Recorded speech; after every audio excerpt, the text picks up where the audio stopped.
ito mga automotive, ito na naman yung check natin, no? May ano siya, light showing on dust, eh. Ito ABS brake pedal, yan, hindi siya mawala. At saka yung alarm niya.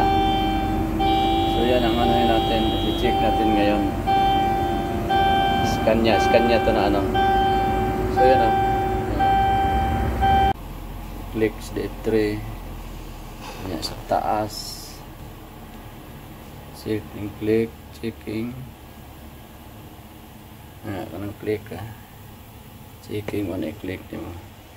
Buto ni mo na siya nga mag-run ka na, mag-complete siya na siya.